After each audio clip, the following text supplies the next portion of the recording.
Tapos na nga ang holiday at pasukan na naman. Kaya for today's video, gagawa naman tayo ng pambaon at merienda recipe. Madali lang itong lutuin at siguradong magugustuhan ng inyong mga kids. Kaya tara at alamin natin kung paano nga ba magluto ng fluffy at nakakabusog na donut holes. Sa isang mixing bowl, mag-crack tayo ng isang large egg. Add 3 tablespoon ng sugar, 2 teaspoon ng instant dry yeast, 1 cup ng warm fresh milk. Take note na kailangang warm yung gatas na gagamitin nyo. I-mix hanggang sa ma-dissolve yung sugar. Kapag na-dissolve na ang sugar, i-add na natin ang 3 cups ng all-purpose flour. At 1/4 teaspoon ng salt. Haluin ito ng mabuti hanggang sa makabuo tayo ng wet crumbs.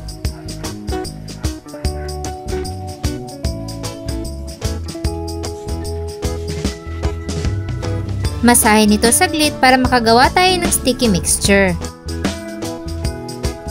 Saka tayo maghahalo ng 2½ tablespoon ng butter. Then masahin ito sa loob ng 8 minutes o hanggang sa maging smooth na yung ating dough.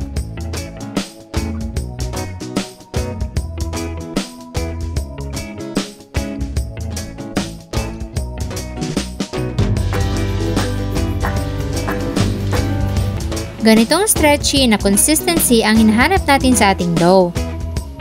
Ilagay lang ulit natin sa mixing bowl at takpan ng cling wrap. I-rest at hayaan itong umalsa sa loob ng 1 oras. After 1 hour ay nag-double na siya ng size, i-deflate ito at bumuo ng isang bilog na pastry. I-flatten lang natin ng ganito para mabuo yung bilog.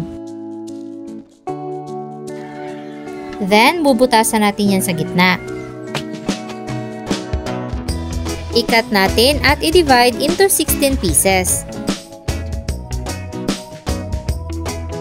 Kuha tayo ng isang part at gagawa ulit tayo ng maliliit na bilog. Itong mga bilog na nagawa natin ay tatakpan lang natin ng cling wrap or tela at i-rest lang ng 10 minutes. After 10 minutes, umalsa na ng kaunti yung ating dough. I-flatten ulit natin at gagamit tayo ng nozzle tip para pambutas sa gitna ng ating donut. Kung wala naman kayo nito ay pwede kayong gumamit ng ibang pambutas. After nyan, pwede na tayong mag-deep fry sa medium-low heat setting. Kailangan hindi masyadong malakas yung apoy para hindi madaling masunog yung ating donut. Kapag na golden brown na yung ilalim, ay i-flip naman natin sa kabilang side. Kapag pantay na ang kanyang kulay, pwede nang hanguin sa mantika.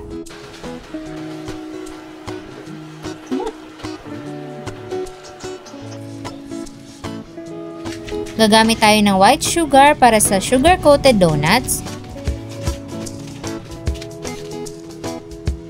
At milk powder naman para sa milky donuts.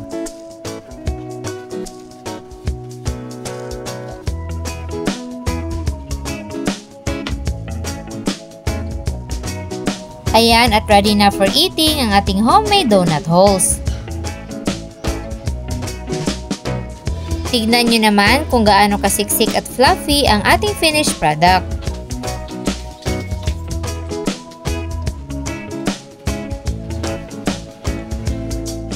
Ilalagay ko na lang dyan sa ibaba ang kompletong listahan ng mga sangkap.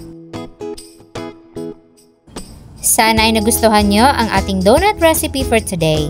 Enjoy!